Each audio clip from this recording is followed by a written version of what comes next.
Pada sesi ini saya akan menjelaskan materi terkait dengan transfer panas secara konveksi.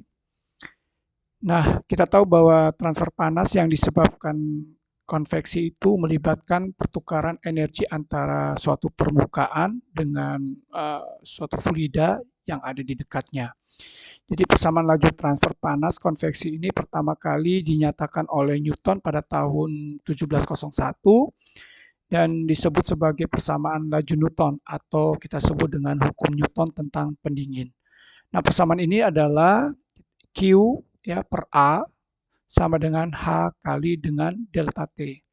Nah, kita tahu di mana Q ini adalah laju transfer panas secara konveksi.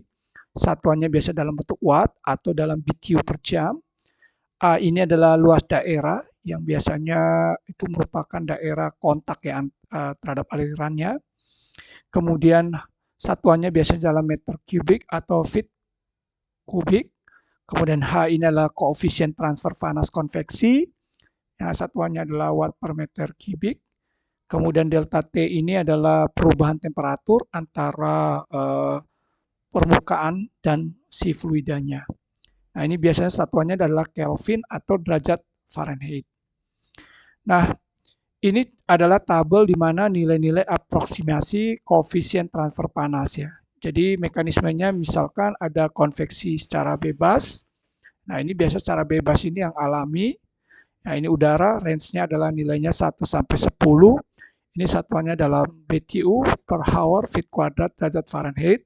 Sedangkan untuk 5 sampai 50 ini untuk satuan dari watt per meter kubik kali Kelvin. Nah, kalau konveksi paksa ini biasanya menggunakan alat ya.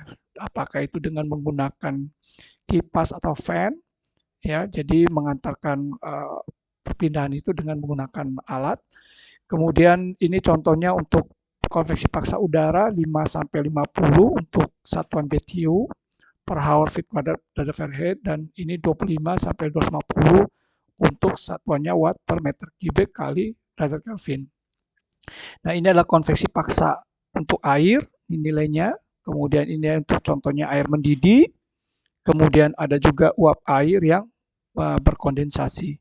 Nah, ini nilai range-nya ini untuk satuan BTU dan ini adalah satuan watt per meter kubik per kali derajat Kelvin. Nah, nilai-nilai ini kita sebut dengan nilai-nilai koefisien transfer panas konveksi rata-rata. Nah, kita perlu membedakan ya koefisien-koefisien transfer panas lokal, yaitu koefisien-koefisien yang berlaku pada sebuah titik ya.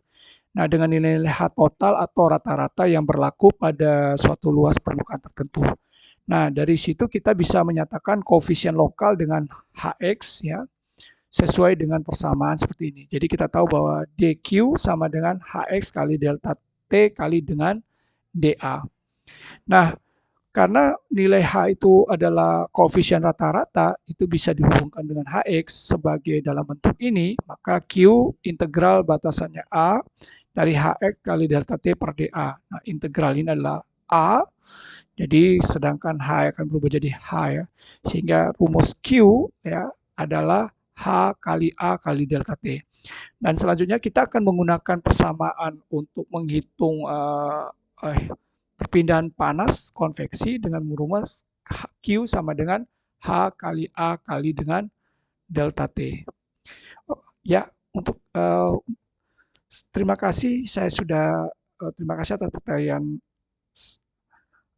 materi yang saya jelaskan pada session ini. Saya ucapkan sekali lagi terima kasih.